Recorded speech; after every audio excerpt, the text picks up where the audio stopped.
Our story today is called The Boarded Window. It was written by Ambrose Bierce. Here is Shep O'Neill with the story.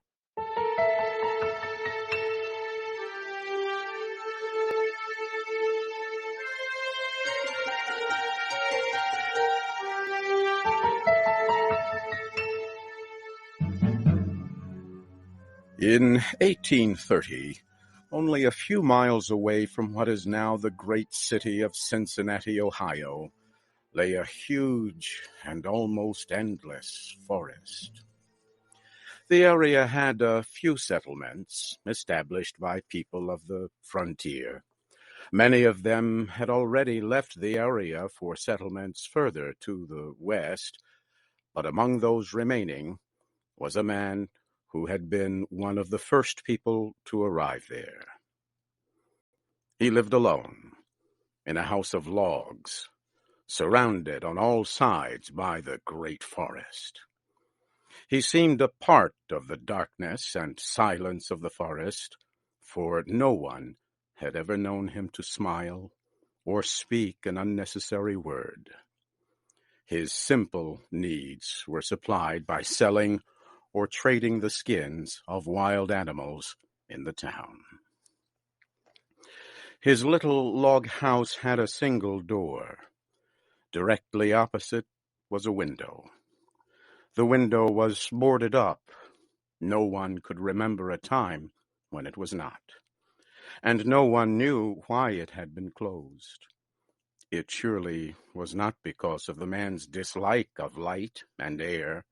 Sometimes he could be seen lying in the sun on his doorstep.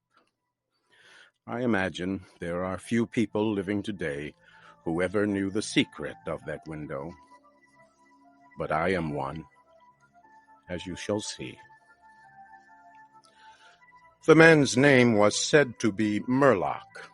He appeared to be 70 years old, but he was really 50. Something other than years had been the cause of his aging. His hair and long, full beard were white. His gray, lifeless eyes were sunken. His face was wrinkled. He was tall and thin, with drooping shoulders, like someone with many problems. I never saw him. These details I learned from my grandfather.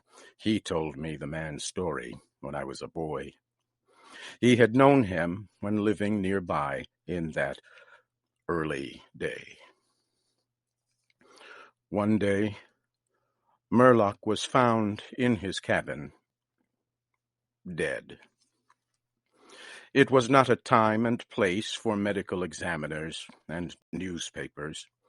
I suppose it was agreed that he had died from natural causes, or I should have been told and should remember. I know only that the body was buried near the cabin, next to the burial place of his wife. She had died so many years before him that local tradition noted very little of her existence. That closes the final part of this true story, except for the incident that followed many years later. With a fearless spirit, I went to the place and got close enough to the ruined cabin to throw a stone against it.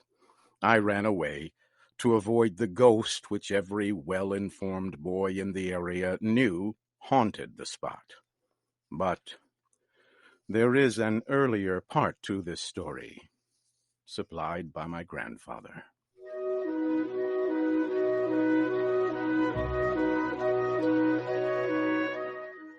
When Murlock built his cabin, he was young, strong, and full of hope. He began the hard work of creating a farm.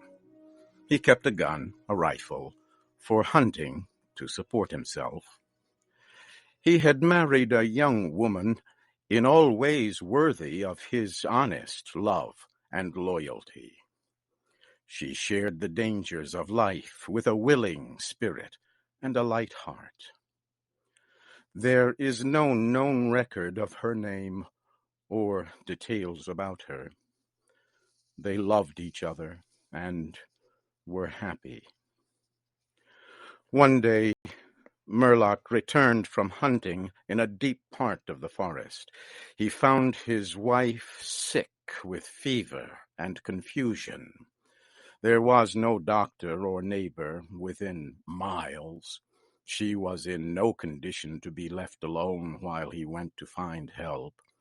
So Murlock tried to take care of his wife and return her to good health.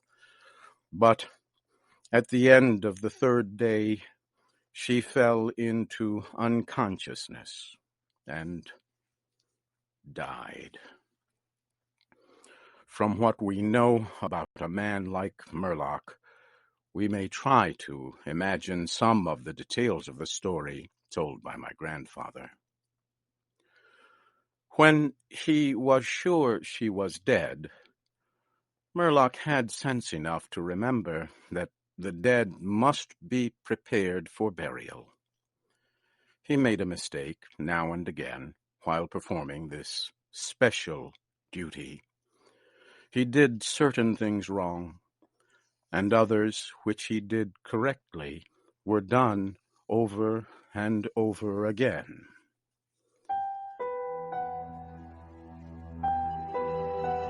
He was surprised that he did not cry, surprised and a little ashamed.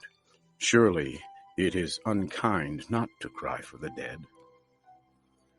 Tomorrow, he said out loud, I shall have to make the coffin and dig the grave, and then I shall miss her when she is no longer in sight. But now, she is dead, of course. But it is all right. It must be all right somehow.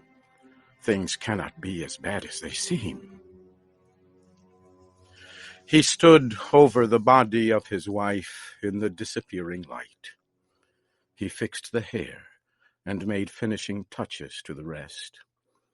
He did all of this without thinking, but with care. And still through his mind ran a feeling that all was right, that he should have her again as before, and everything would be explained. Murlock had no experience in deep sadness. His heart could not contain it all. His imagination could not understand it. He did not know he was so hard struck. That knowledge would come later and never leave. Deep sadness is an artist of powers that affects people in different ways. To one, it comes like the stroke of an arrow, shocking all the emotions to a sharper life. To another, it comes as the blow of a crushing strike. We may believe Murlock to have been affected that way. Soon after he had finished his work, he sank into a chair by the side of the table upon which the body lay. He noted how white his wife's face looked in the deepening darkness. He laid his arms upon the table's edge and dropped his face into them, tearless and very sleepy. At that moment, a long screaming sound came in through the open window. It was like the cry of a lost child in the far deep of the darkening forest, but the man did not move. He heard that unearthly cry upon his failing sense, again and nearer than before. Maybe it was a wild animal, or maybe it was a dream, for Murlock was asleep.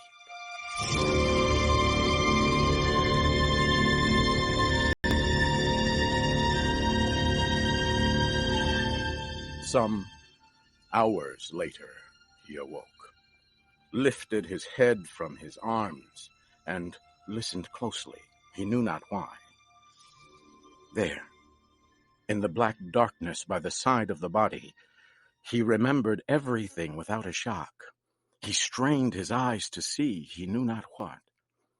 His senses were all alert. His breath was suspended. His blood was still as if to assist the silence.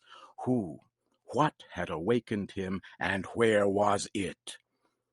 Suddenly the table shook under his arms. At the same time he heard, or imagined he heard, a light, soft step, and then another.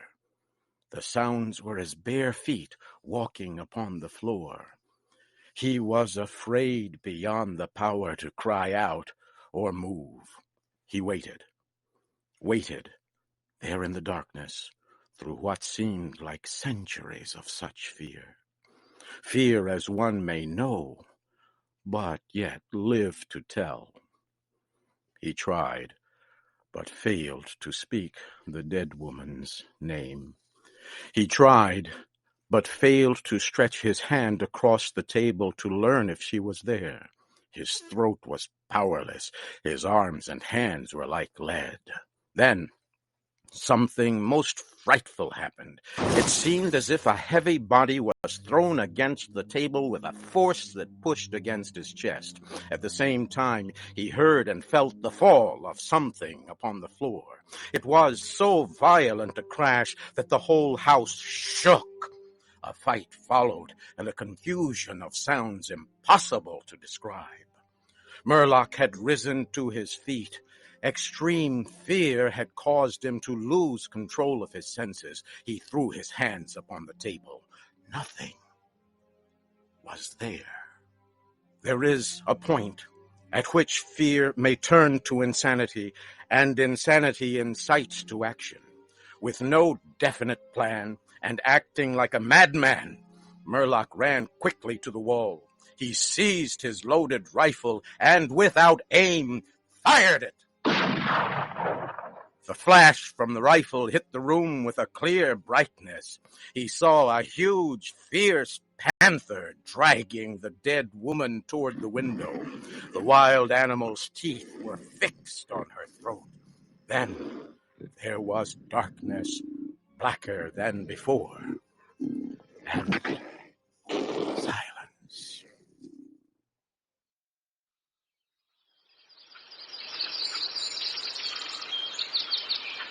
When he returned to consciousness, the sun was high, and the forest was filled with the sounds of singing birds. The body lay near the window, where the animal had left it when frightened away by the light and sound of the rifle. The clothing was ruined. The long hair was in disorder. The arms and legs lay in a careless way, and a pool of blood flowed from the horribly torn throat. The ribbon he had used to tie the wrists was broken. The hands were tightly closed, and between the teeth was a piece of the animal's ear.